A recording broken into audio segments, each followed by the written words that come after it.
mbote lisusu bandeko nanga bandeko yanga bakolanda nga sikoyo bandeko nyos balinga makambo ya sika makambo ya solo bolingi bozala informé boye baneni mboka na ndeko évoluer to komu wapi ndeko Eliezer to kokoma masolo na député journal puis à déboulonnage zawana yaka na siège na biso to zabona itaga 120 commune ya Kinshasa quartier Ngwaka oye wana oko s'informer ndenge makambo ezalaka ya mboka Congo soki oyoki awa biso to lobi eloko te ndeko na ngai oh makambo ba développerie oh soki makambo ya bank mo bimisika oh na yoka ki boy soko yoki biso awa to confirmer na nous tende ko nga ko s'azarder te ko tena na assurance te okolela omoni bandeko ya my god bank auto pekisa ki ba congolais to yebisa ki bango eloko ezali kelemba ils ont ba carte bo sala kala l'état yebi yango te omoni ba leli to pekisa ki bino boyoka kite soki oyoki na to komu wapi to le bien likambo na to confirmer yango te ndeko nga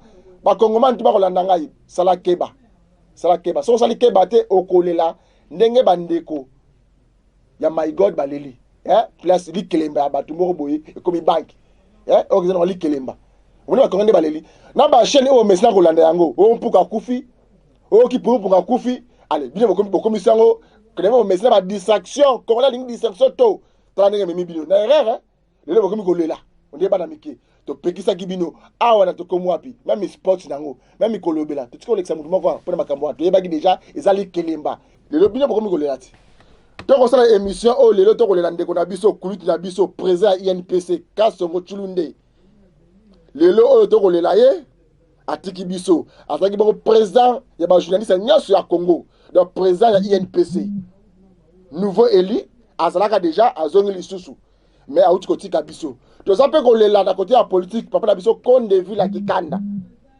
moto abundisa ki tribalisme mingi na kata mboka Congo le to ko lela bande ko na ba kuluti na biso maki biso moi impeli kolo ba mane ko représenter ba congolais ba place ebele mais lelo na nya beta li solo moko boye ya motema mabe ba congolais ba salaka nango motema mabe o l'état congolais pas na ngona ba kongomani mususu bolanda nga na bokebi nyoso tu to fandaka awa na mboka oyo Congo ezina ONG moko boy ba kongomani bazaka accompagner na meslabe munene ya mboka Congo yebani bako tambola na ba conférence bazota ndenge ba mboka zo évoluer na monde na Afrique na Europe na Océanie bazuba makanisi babite ba makanisi to mone ba développement ba province mususu ba mboka mususu biso to ko memanga na Congo total sa ba kongomani gouvernement à Congo est-ce que ma canissio ba ndeko bazotonga ba nouvelle cité ba cité kitoko biso peta Congo awa ko tonga yango te bandeko ba ye na makanisi et pas à l'état ba trouver ba accord l'état peut accueillir na bandeko ba ko trouver site ya munene pour être na site oyo bandeko ba se retrouver bon la ndanga na bokebi nyosu na site wana mbuta Tshisekedi B50 yepe azina na le part na portion malgré ce qui inachevé et sur la place il y a construit la fondation mais l'état congolais na biso a complicité na ba congomani ba lingaka congolais de amatate pona Congo za so monika congolais comme mata oh asimbikisi azamutu na biso bolanda ete ba congolais ba lingaka bandeko na ba pousse na ba matate po biso na to komu wapi to za awa poto la sabino évolution ya ba kongomani nyonso so ba sali cité munene ba pesa ko cité cardinal Echaou cité cardinal Echaou ezali cité o ezali kuna na commune ya Kimbanseke na quartier Kikimi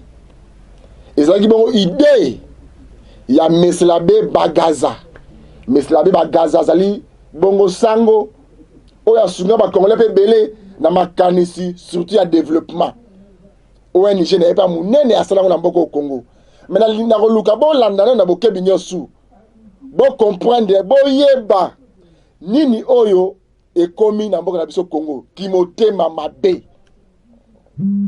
balobio bafundiye abe Bagaza ONG wana ekotambola malamu te ONG wana mbongo ebungi misolo et disparaître na ONG wana nana yibi misolo pe ke wapi abe Bagaza a respecter ba engagement muso na batute na lingia to banana na point de presse bona na point de presse kafu salama ki kuna na site wana ya Kikimi site ya Cardinal Chau bolanda nanu point de presse de vérité oyo esalamaki wana nakozela bino sikoyo chef coutumier oyo alibera mabele wana na ONG oyo ekamamaka na Abeba Gaza bongo nakozwa bino ye moko Abeba Gaza nakozwa pe audio ya Meselabe mutu agirable 1000 sacs ya construction ya ndaku ya Mputa Tshisekedi po awa télévision zali radio te awa to c'est ma liste kula lisu botela motri ya mabe ya ba congolais na lingi bolanda na point de presse de vérité o esalama ikune na cité wana na Kikimi bomona eta ba ndaku tela ba ndaku abo epina ndeko nanga na présence à oxygène donc ba ko fanda wa atongo fana 50 ko fana 100 ans mais bota bandaku biso net biso to fanda ba matete ba lemba mais kuna tala munde na ndaku moto moko na mwana na mwasi mutabonga on fa le temps ndengini bolanda nanu conférence de presse de vérité kuna na quartier Kikimi na commune Kimbanzeke.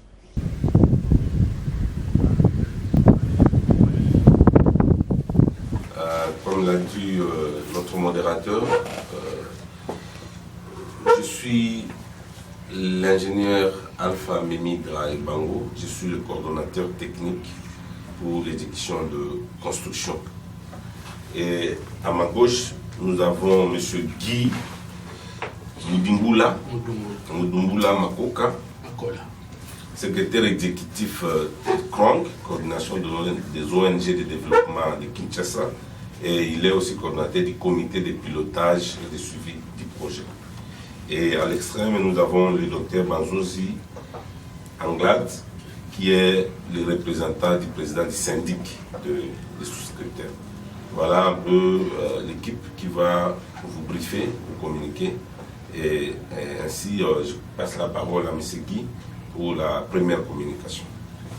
En fait, il s'agit d'une déclaration des parties prenantes au projet qui a pour objet de restituer la vérité, comme disait le modérateur, à tous les acteurs impliqués, tous les acteurs ayant une parcelle d'autorité quant à la mise en œuvre optimale du projet. Voici la déclaration que nous faisons en ce jour. Messieurs de la presse, le Conseil provincial des organisations non gouvernementales de développement de Kinshasa, en sigle CRONG-KIN, en sa double qualité de réseau d'appartenance de l'ASBEL à SODEV et d'acteur clé du comité de pilotage pour la relance des projets Cité de la Paix et Palmeco dans l'Équateur, ainsi que le syndic des bénéficiaires du dit projet, vous ont invité ce jour en ces lieux pour vous charger d'être de voix de sans-voix. Quels sont les souscripteurs au projet sus-évoqué qui souffrent dans leur âme et dans leur chair du fait de se sentir abandonnés à leur triste sort, sans défense ni protection et victimes des actes inciviques perpétrés contre leurs droits de propriété sur le site historique qui nous accueille en cet instant. L'action envisagée à cette occasion reste, vous vous en doutez, l'organisation d'un point de presse sur la situation du projet Un toit pour chacun à la cité de la paix cardinal Itcher et sur tous ces détracteurs malveillants. La motivation du dit point de presse est à comprendre en des termes ci-après. Lancé il y a quelques années déjà, le projet Cité de la paix cardinal Itchaou, qui a suscité moult espoir, a connu des moments de dures épreuves dues à la mauvaise foi et à la malveillance des acteurs de tous bords, au point de vouloir paralyser tous les efforts du promoteur du projet C, malgré les appuis et les divers soutiens offerts par des partenaires mieux inspirés et de très bonne foi. Mu par le souci de servir le peuple de Dieu en application de la doctrine sociale de l'Église, le promoteur de ce projet, M. l'abbé Oswald Bagazabala, ne s'est jamais lassé de rechercher, ne s'est jamais lassé de rechercher des voies et moyens susceptibles de faire aboutir cette entreprise louable et noble. Des partenaires tant publics que privés, nationaux et étrangers, ont été mobilisés pour apporter leur part à la survie du projet. Mais voilà que les embûches de tout genre continuent de se dresser sur le chemin de la consolidation des acquis de ce projet, au nombre desquels on note les campagnes de dénigrement gratuit, les violations répétées du site par les inciviques n'ayant ni titre ni qualité, des arrestations arbitraires, des spoliations des terrains, l'insolvabilité de la majorité des souscripteurs due notamment à une certaine réticence elle-même consécutive à une certaine information mal distillée, des revendications des droits imaginaires et des jalousies favorisées par la torpeur administrative et l'impunité des inciviques, maintes fois dénoncées, mais qui continuent à défier les lois de la République et les autorités établies. Ce qui consacre le règne des intérêts égoïstes au détriment de l'intérêt général des communautés. Dans le but de redonner un nouvel élan au projet, un syndic a été créé en tant qu'expression de la participation de tous au processus de gestion du projet. Ce fut en 2017. En 2018, c'est un comité de relance de ce projet ainsi que de celui de la Palmeco qui fut mis en place au fin de servir de cadre de médiation et de conciliation des intérêts des souscripteurs et de la SODEV, promotrice du projet. Les efforts personnels de M. l'abbé Bagaza Oswald Bala, directeur exécutif d'ASODEV et promoteur du projet, ont permis de prendre à un certain moment une vitesse de croisière pour ériger des maisons en commençant par des villas types que vous êtes en train de voir des visuels. C'est le moment que choisissent les détracteurs du projet pour réanimer des troubles et des désordres dans le seul but de décourager les esprits faibles et ou de s'aimer le doute dans la tête de ceux qui veulent s'y engager de manière résolue et décisive. Convaincu du bien fondé de ce projet, le syndic des souscripteurs et le comité de pilotage que nous représentons, le docteur et moi-même, pour la relance du projet, ont pris la décision d'organiser le présent point de presse pour restituer la vérité autour de ce noble projet et mettre ainsi fin une bonne fois pour toutes à toutes les spéculations orchestrées sur la dynamique du dit projet à effet de nuire gratuitement aux parties prenantes de l'action. En termes d'objectifs, quels objectifs visons-nous en organisant ce point de presse? Tenez, en termes d'objectifs généraux, il est question de laver l'image du projet et de remobiliser ses parties prenantes pour la meilleure poursuite du processus de fourniture de logements aux souscripteurs de bonne foi et qui s'écritent majoritairement parmi des gagnes petits. En termes d'objectifs opérationnels, il va être question de 1. Rappeler l'historique du projet dans toute sa vérité et ses différentes facettes, les hauts comme les bas. Recadrer les détracteurs du projet, chacun ce qui les concerne, avec plus ou moins de cas patents. Dénoncer les troubles faits et les occupants illégaux ou spoliateurs du site en mettant en nu leurs actes respectifs d'escroquerie, d'occupation illicite des terrains et de sabordage ou de dénigrement sans cause du projet.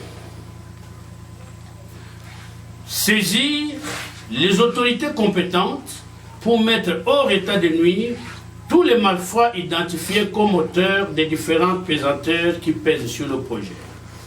Il y avait des plans de maisons qui étaient proposés initialement par le gouvernement, qui étaient inspirés de l'architecture économique européenne, mais qui a posé des problèmes de fonctionnement et de climat.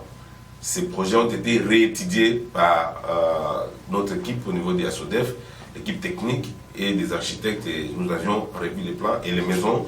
Actuellement, nous avons de nouveaux plans de maisons qui fonctionnent. Il y a d'autres maisons type qui ont été laissées comme telles proposées initialement, juste pour servir de didactique, pour montrer aux souscripteurs d'où nous venons et là où nous allons. Nous allons circuler, vous allez voir des améliorations qui ont été apportées sur le plan de la circulation, du fonctionnement de l'espace dans les maisons et des ouvertures pour aérer naturellement le site, ainsi de suite. Donc nous avons ça, le sol a déjà été étudié comme on l'a mentionné par la CAGM, donc une grande laboratoire qui est sur l'avenue de Zouglé, vous connaissez, et nous avons les données quant à la profondeur de la nappe, au cas où nous voulons capter de l'eau, parce que les gens ne vont pas habiter sans l'eau.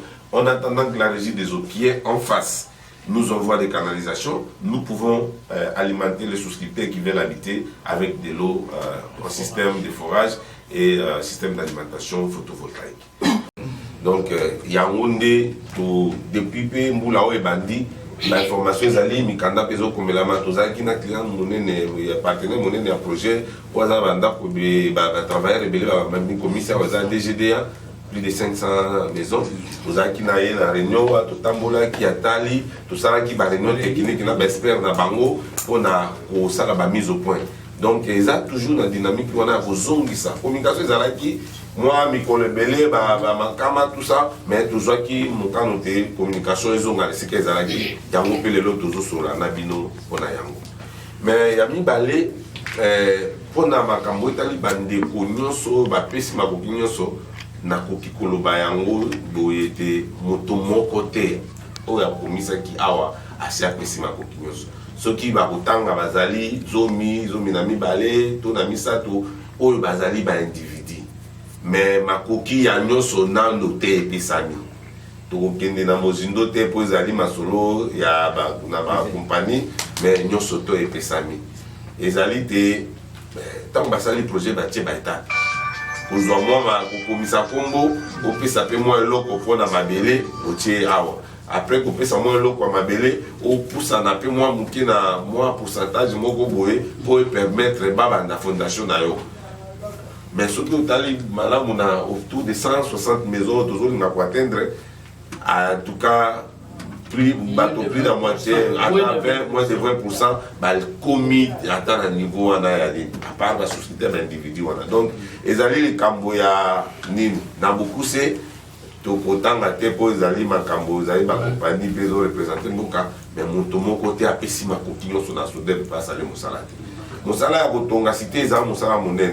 Il faut ça la mikanda. Mbakondjamboka basuki sa yebiso na ndela plan ya topographie tosilisi to bandi lotissement kaka ko uzwa ba espère ndela pe ko bundana donc mikakatana za minene moi muke oyo baro bazo pesa régulièrement tozo sangisa to pousa ka malembe mais mutu moko te ya pesi makoki nyonso pe azunité bandeko pe o bazo za information ayebi pe bureau esika ezali batira biso pe ba représentant Bâtir Mato n'est pas un représentant à Bango pour l'information dans vos manèges. ASODEF dit oui, je vais bien. J'ai des ressources humaines, j'ai des supports techniques et administratifs pour faire le travail, mais que chacun fasse sa part. ASODEF, quand c'est proposé dans le projet, c'est un projet par effort de mutualisation. ASODEF n'est pas une société commerciale, c'est un ONG qui canalise les efforts pour le développement. Donc, ce qu'ASODEF fait pour le moment, c'est d'interpeller chacun de revenir sur les responsabilités pour qu'on avance, ou les qu'on continue à se dire qu'on n'avance pas, on n'avance pas. Nous savons tous que nous n'avançons pas.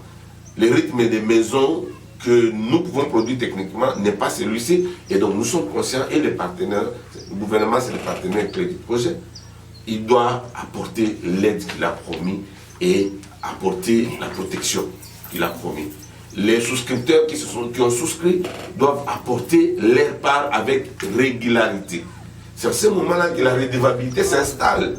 Si on n'est pas régulé parce qu'on a une information à côté ou bien on se pose et qu'on ne vérifie pas la source qu'on vient pas sur le site voir. Moi je vois d'autres, les gens du syndic viennent régulièrement, presque tous les 2 semaines, il fallait voir au moins un des représentants qui viennent voir les efforts qui sont faits avec les peu de souscripteurs réguliers, c'est ce que vous voyez en train de continuer ici. Ce n'est pas tous les souscripteurs. Alors si tous les souscripteurs revenaient dans leurs engagements, on avancerait. C'est ça le problème. Donc le message, plutôt un message d'interpellation, que le projet est viable. C'est bon pour les bénéficiaires, pour la population, pour la ville. Mais chacun mette la main que nous puissions avancer.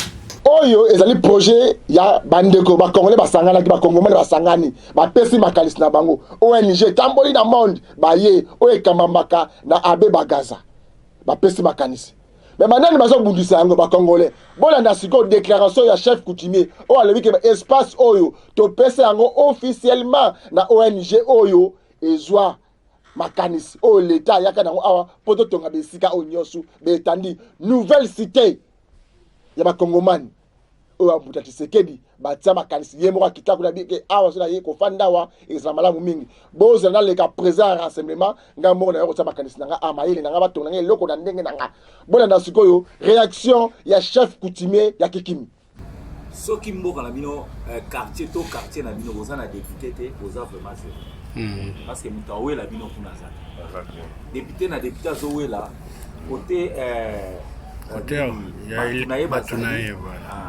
alors, ndenge biso to monela ki. Moni.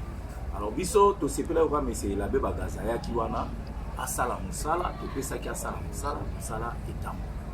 Mais to yebite loko nini banda ko bloquer. Pona biso ba chef entre chef Amikondo na chef ya ngai chef Abuma to fongola maboko to pesa ibalu pemba abanda misala na ye. Mais siko côté politique na makamuna ye na ndengo bazo salela na éviter ce blocage les aveux. Alors biso tozo sengande ya abanda misala to misala eba. Elo biso tozo zilaka ya moi. Biso to pambola mbala mi balete to benga bakoko mbala mi balete po esi to sala o to koyi po sala. To zilaka ye azwa ba arrêter na ye. Azwa ba mikanda nyonso ya sengla eko zwa ko babuka bandako eza kuna bato atetio batonga kuna ba faux chef nde bazoki ne kuchaka un vrai chef oyo aza intronisé oyo aza penza intronisé na coutume na ye soki muninga kufi tango ya yaka alandaka makambo nyonso oyo muninga atikaki osomona alors lokola mikondo eza na ba faux chef ebele po mikondo eza na chef moko te vrai chef kuna zalaka te désordre ka ya bakonzi na biso omona oyo abimi chef oyo abimi chef oyo abimi chef mais or mboka moko terre moko ezaka na chef moko alors ba chef oto yebi oyo ba désignaki bango bandima likambo wana tozalaki na bango tolekana ba itando mike bamonaki bango tondimaki mais siko ba chef bazoke de tonga kuna po batekaka nini alors ba faux chef wana bango ndo komona atekeli colonel atekeli ministre atekeli boy ministre wana oye bateka za faux chef abandi ko bundela ye yango retard mais c'est la beba gaza nyonso azia merci donc babundisi mingi soki sikoyo lokola état de droit eye asana mikanda na nyonso asana mikanda na nyonso patika ya banda misala au côté wana payer développer eza intérêt ya monsieur la beba gaza ye côté omoni keza na batusu ba financer ba mbongo ya za sango ba comment qualifier comme un voleur comme tout le monde escroquer batu nzoka ne politique ezokanga ye kwa sala bisala na ye alors biso tolingi bongo te ngai vraiment pona ngai azana mikanda na nyonso aza en ordre azai mutu te ka longwe kuna ya botoli mabela ba azana mikanda oyo bakoko na biso batekaki place wana batika sa musala merci biso ba chef toza suna problème te merci mais ba faux chef wana bakanga bango voilà bakanga bango doit essayer toza suna likambo koloba te na lingi sikoyo ha omoni télévision zeli radio te boyo ni réaction non bon comprendre les amants enquête muke na sala la tabino motema mabe oyo ba kongomani ba congolais bozana ngo donc ndeko na bino azwi makanisi ya ko tombola ya ko avancer Congo bino boyebo kitisai mais lelo oyo ndeko na biso meselabe bagaza azwi makanisi ya ko tonga cité ya munene kula Kikimi place ba basala te bino mo boye bokomo bundisa bokomi ko teka ko kabula ba terrain batu o déjà l'état tiki la disposition ONG boye makanisi mabe on a pensé que mbongo na ngai ndako tonga mité on a pensé que miso na ngame par rapport à contrat et au bien te ba tu wana bazana bureau na bango za awa na Kinshasa o alingazo ba vraie version abenga ngai bureau na bango zali awa eyebani bona ndasko réaction ya yemoko Meslabe Fab Meslabe Bagaza Meslabe Boni mbote mingi ndeko mopanzi sango diye matondi mingi na ndenge olukinga epe na mituna za kopesa kasi nakanisi biyano to réponse zepa na yo moka pamba te bino presse bukitaki na Cité de la Paix bobengi yango conférence de presse de la vérité bolinga ye kokende kotala koyeba boni projet wana ça fait bientôt 13 ans. Pourquoi 13 ans ti shikoyo? Nini esalemi te tozali wapi? Ainsi bozwi ba élément yonso. Bon, lokola po Tony comme promoteur, on a confirmé bomoni. Oui, ça fait 13 ans, projet n'est bandit, mais atteindre résultat tozela ki te kasi et ce qui peut dans zelate. Ce qui atteint des résultats pour la contrainte béré.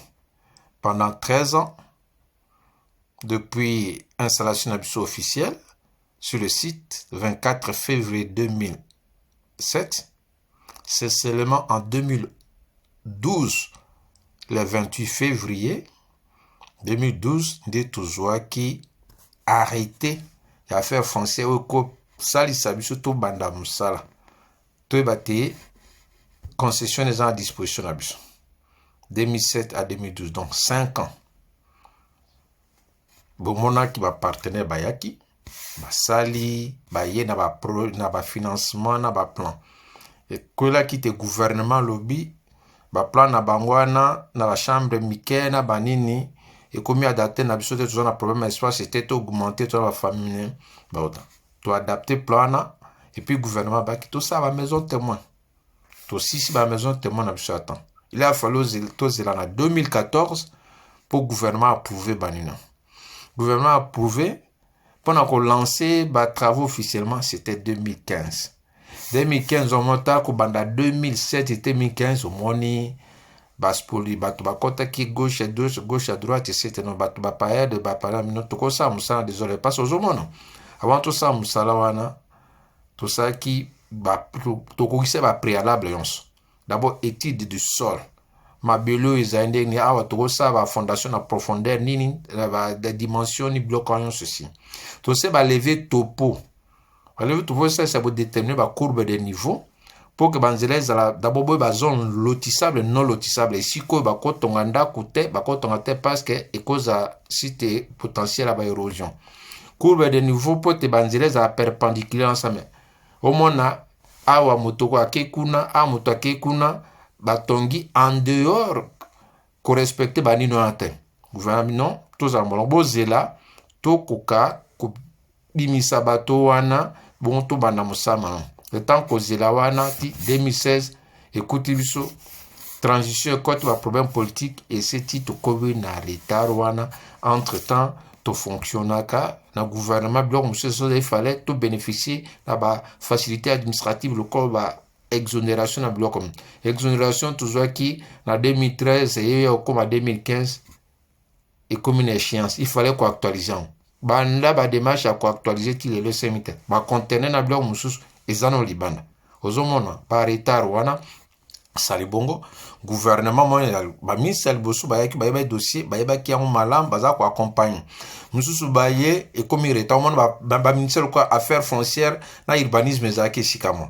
ba ko sende yango le temps que bo récupérer makambo et comme compliqué au moins ba ministère zaki ensemble donc sur le plan politique Makamusu ça qui te pèse retard mingi to comme do monta retard à 13 ans donc par des retards où il y a pendant 13 ans que le salimité est mis entre autres sur le plan administratif.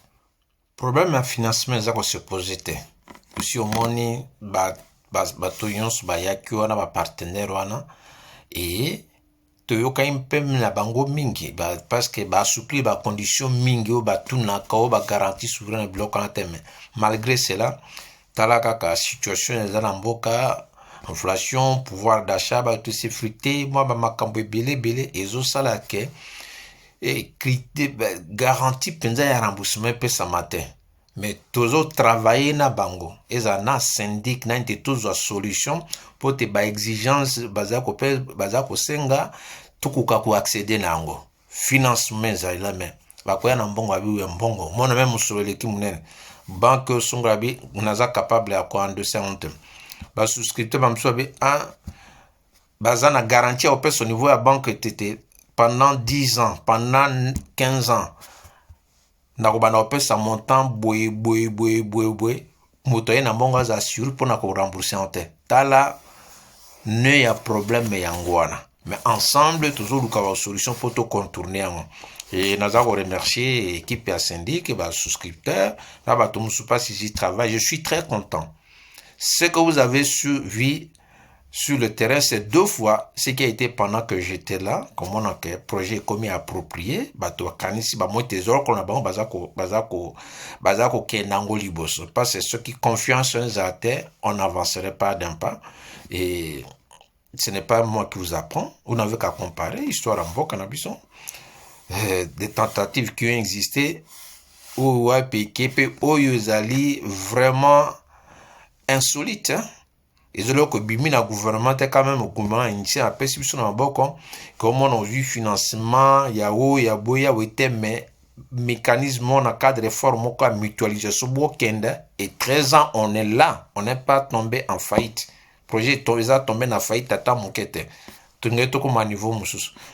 Tout coûtait na ba obstacle ils étaient d'ailleurs inspiré ba promoteur et belé. Je suis content que ba te belé baza ko benganga a osakre Libako en tout cas ils ont inspiré surtout ça tout ça mais beaucoup de gens se sont inspirés de ça, ils sont en train de travailler pour améliorer en mai bazo habiter toujours la même difficulté mais déjà ils sont à l'interne tout le monde est là koni nizali et puis toujours ko améliorer na kanisi bon local la souscripteur bango mo baza impliqué puis ba comprendre puis toujours qu'il y a na kanisi on va s'en sortir. On dit toujours l'homme se découvre l'homme face à l'obstacle ezali na motema pasi pona ko répondre na motuna oyo ya papa Tshisekedi otoninga naza na problème na famille na ete bato batika koloba biloba baloba wana nasi batindi pe moto te nasi papa wana azali l'une des personnes oyo apesaki projet na poids talakaka poids ya papa Tshisekedi a adhéré na lokobo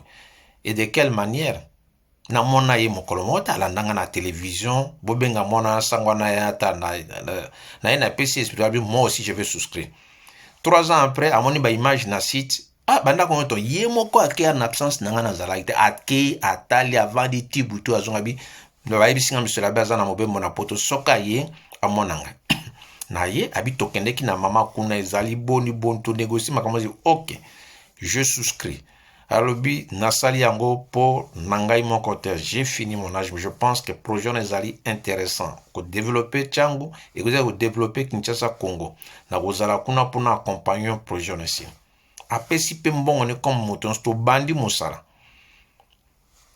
fondation ici li et coïncider na ba négociation il y a dialogue à Senko. Alobi, mon fils, Zelana Zala installé officiellement comme président Yasensa, Nakoyako, Sala symboliquement, il est pour nous poser première pierre pour l'élévation et à mur. On s'est arrêté là, Tindenge, Akende qui voyage à Zungli Susute. Bomona qui me payo, tabetona tongele, soka vandi atala ka fleuve kuna. Bon, mon fondation ici. Soko lingi même, rokena paroisse mama bosawa. Basangana bako témoin. Biloko na ye na separaki na ba souscripteur mususu. Na stokaki biloko ye na paroisse wana. Quand on a perdu presque 1000 sacs de ciment à la kiona. Qui comme makati na boku mususu na pese basango basana on bako kosala. Parce qu'on pouvait plus continuer les travaux. Fondation Itikaliona. Naza na contact na famille ne baye bien. Même temps akufa ki secrétaire général Kabunda bengakinga tozaki ne tosoyo biloko boye ba otala na famille so famille a compté mais bako sala même centre moko culturel na kombo ne bata comment ko valoriser yango alors eta bonga na tika mais batika koluba makambo ndenge wana bato musuna ko tanga kombo na bango te mais ba miyebi oyo papa etie na tika ki musala ala ndango azali azo sala suivi même na veille ya rapatriement papa Etienne soki botali vidéo ya messe tosala ki avant bakende j'étais là et j'étais parmi les personnes qui ont témoigné même. J'ai témoigné par rapport à lui. Naza na ma considération autre mais toza na relation ya papa na mwana na ye et puis donc c'est autre chose que ça. Ce que vous avez makamwa les opé ça moteur en passe mais na lobby po nango po esuka. Botanga kumba papa Etienne na kati ya makamwa te. Famille baïbi sika na zaï baïbi mais sika famille nanga Kinshasa bazaï on peut se contacter à tout moment mais babo sana likambo wana papa pe mana buboto sika zali de son vivant on n'a pas eu de problème ezali eloko héritage ya succession mokolo famille ya kokanisa eloko ni bakosala bangomo ba recontactenga merci. Lelo yo ce projet na sili nouveau centre giratoire le plus important à Kinshasa ezali cité de la paix donc on a lobala tout ça là expérience na bato JICA coopération agent japonaise et à développement na BA bureau d'études d'aménagement urbain à partir de gare à Kimwenza que outi ba Congo outi peine à partir de gare à Kimwenza que l'aéroport en dire côté pams na moins de 30 minutes au commun.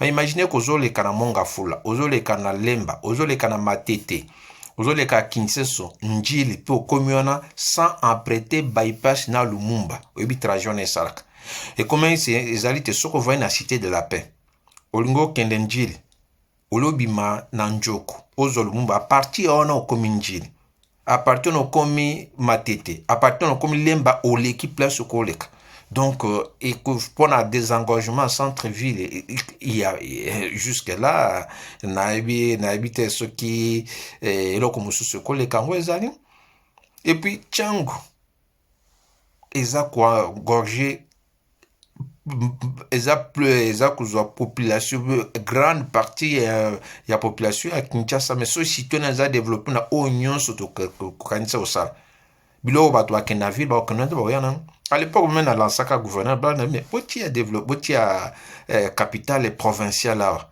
na tongo bato nyonso bango kende hôtel de ville bazako ya a Gombeti capitale ya république et ba mouvement ne ça que facilement bateau au comment la fluidité kozala et bonnement pour découvrir et bateau bazako ko exploitant ici dans ce sens là pour na ba souscripteur imaginez-vous on avait 1000 souscripteurs au départ bah on va désister à peine 50-60 style mais pour la plupart 80% pour baser dans moyen mais 13 ans les gens s'accrochent preuve est là que même temps où séquestrer nga passe bakanga kinga c'était une séquestration na bimi bato ba qui raisonne et révolter même ba souscripteur bango mo babi to créer syndic nos monoprojet ça fait 3 ans que moi je suis pas là mais presque 3 ans mais dans un accompagnement na bato bazaz nous ezako tambula très bien depuis que nazaki bloqué na me fermeté à maison Schengen syndic ba souscripteur zale transparence et information ezako circuler bango toujours lukana bango solution comment aller de l'avant. Et au moins, peu de désistement. Bon, problème est que tu as des difficultés, moyen de te faire de bon. Bao bazana ba moyen to bada ko kena ba to se sous liste musu toujours ken malem na bango et les gens s'accrochent et toujours luka ba solution nyonso oyo et ko salisate to réaliser projet na ponangai le fait que ba souscripteur et belé baza ko croire nango par de là oyo yo ki bo lo bien mais baza ko tenir non ezali déjà gage monen ngai na kendeki na binote monaki représentant ya Krongville à Kinshasa oazo représenter biso ba structure de développement représentant ya ba souscripteur na ba musus bon beaucoup apprécié na ba on voit donc je pense que il y a encore un intérêt pourvu que tout le cas solution na ba petit problème non c'est ça qu'on se poser pona kosuki sana kanisi na za ko tuna na moto ami impliqué par rapport à ma responsabilité d'abord ba konzamboka bango moko baibite bango ne bainisaki projet na batina responsabilité nanga naza ko ndima o basi basali mais ba continuer comme ça na osenga na gouverneur ya sika ye moko akende ata la paix réalité ezali kuna vous vous rendez compte que balabala njoku oezaki oezoke pa gizin et katana même papa gizinga azoleka pa nanga bretelo na sala pour la cité de la paix wana naza ko bongisa yango tout le monde passe par là mais ata subvention moko te pe moto akoleka su kotona te sans passer par cité bakonzi baleka kawana. Dernièrement na mukanda na komelaki na moni assemblée président assemblée provinciale oyo azwaki copie a répondre à confirmer que site à cité de la paix ezali parmi ba sites pollués, il faut ba benga na bato wana. Déjà gouverneur Kimbota signaka arrêté à déguerpissement mais ba exécutaka yango te. C'est le moment. Ngai nazali sa naza motoye nazotia boboto. J'ai 1000 personnes sur mon dos ba souscrire. Les lots baton so ba kiti na terrain mbongo na biso to pesa yango ba s'affronter na ba spoliateur wana. Toko sukani. Il faut déjà qu'on prévenir que gérer crise en amont. Mais dans ça ko ebisa bato banso bazali ko somba ici gauche et à droite. À part ngai okosumba o chef coutumier te.